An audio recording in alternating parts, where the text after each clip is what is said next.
Alright, starting from the end, all these wires that I have stripped down from this harness.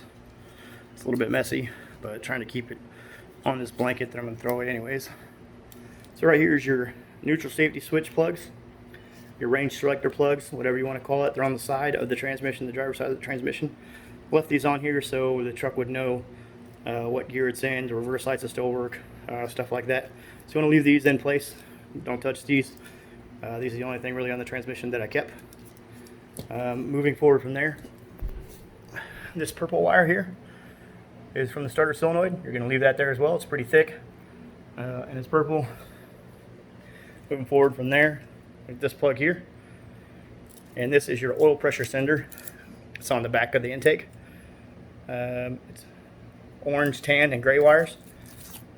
And leave that because that's going to feed your dash light or your dash gauge. Coming over here, this is the white wire I was talking about. This goes to your tach that we removed from the ignition coil wire. Following the loom down, there's your common ground wire right there. You want to keep all those.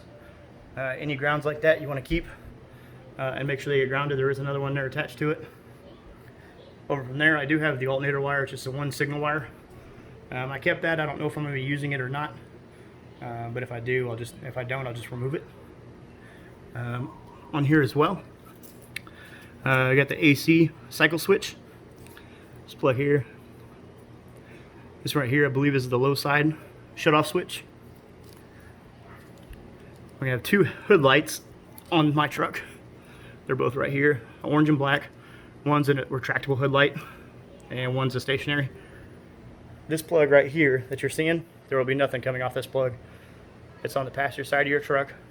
There's two bolts holding it in, and the two plugs on the inside under the dash. Just leave those alone, but they need to be removed to remove the harness. Coming back down the harness, obviously this harness is not finalized yet. There's a lot of tidying up and cleaning to do. This right here is your coolant temp gauge. So you got a temp sensor you removed. This one right here is just one green wire. It's for the gauge. Okay, coming down those wires. Here's your AC restart. It's gonna be your control. Another common ground. Coming down from that, we have the AC high pressure cutoff switch. Just two green wires, a green and white. And this one right here is going to be your AC compressor clutch. It's going to power your AC compressor, kick it on. It's green and black wires. Okay. Going down here, here's one of those common grounds. I'm going to delete this and make it look a little better. Connect those two together and common power. I'm going to solder these two together. And now from that, we have the fuel pump reverse lights. So this is the fuel pump and reverse lights power. So you want to leave that in there. Okay. The two wires going to the power distribution box. I'm telling you about that I removed. Power distribution box itself. Here's the plug going in on the driver's side behind the master cylinder.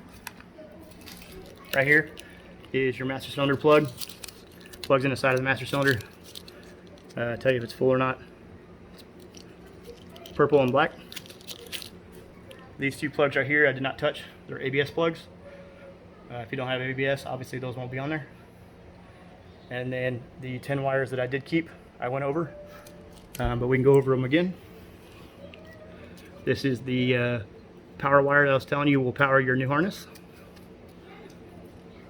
Here's your AC command. It's green and white. Your purple wire here is from C4. It is your brake signal. The white wire is from connector 1. It's your ABS signal. Your cruise control is this gray and black one. This right here is your VSS output signal. It's green and white. This right here is from plug C4, and it's your serial data cable. So right here is your VSS for the speedo. Those two wires that I was telling you about connecting earlier. And this one right here is your MIL light. This is going to be for your engine light when you need it to come on. Should be everything I had there. If you have any questions, go ahead and comment. I do have a picture of all this labeled out if you need it too. Just comment with your email and I'll send it over to you.